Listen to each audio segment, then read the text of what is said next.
আমরা সবথেকে বেশি কার সাথে অভিনয় করি জানেন? নিজের সাথে।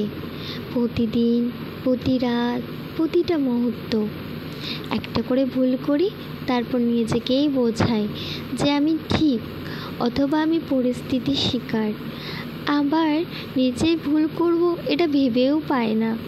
আমি তো শুদ্ধতম মানুষ।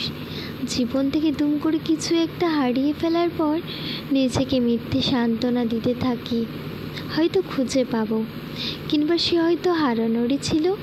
হয়তো কারো চলে যাওয়ার তীব্র কষ্ট বুকের একপাশে যত্ন করে লুকিয়ে নিজেকে বলি, যা হয় ভালোর জন্যই হয়। প্রথমবার এই ভালোর জন্য কষ্ট কেন পেতে হবে এটা আমরা ভাবি না।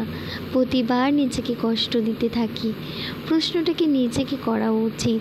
প্রতিটা অপ্রাপ্তি কিভাবে ব্যর্থতার পর নিজেকে বলি, সব পেলে নষ্ট জীবন, কিংবা হয়তো ভাগ্যে ছিল না তাই পাইনি।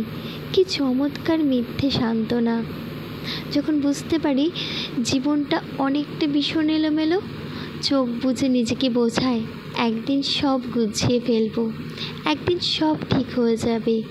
মাঝরাতে ঘড়ির কাঁটার টিক টিক আওয়াজ যখন অসহ্য যন্ত্রণার মতো কানে বাজতে থাকে, দুই চোখের পাতা তখন এক না হয়ে ভোরের আলো দেখার অপেক্ষায় নিজের চোখের ক্যানভাসে রং তুলিতে কালো রং সুনিপুণভাবে সুন্দর করে কল্পনাতে আঁকতে থাকি।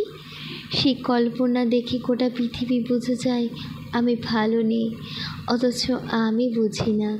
নিজেকে বোঝাই ভালো দিন আসবে। নিজেকে বলি কোনো একদিন সকালে ঘুম ভাঙা আধ বোঝা চোখ দেখব ম্যাজিকের মতো সব কিছু ঠিক করে দিয়েছে।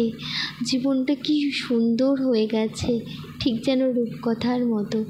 নিজেকে বলা শত শত অসহ্য মিথ্যে কথাগুলো গল্প বলতে বলতে নিজেকে সান্ত্বনা দিই। আমরা বেঁচে থাকি শুধুমাত্র গল্পের রূপকথায়।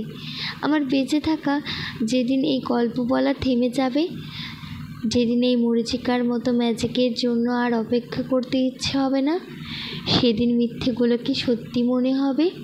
সেদিন সব শেষ হয়ে যাবে। বেঁচে থাকাটাও সেই দিনই পর্যন্তই থাকবে।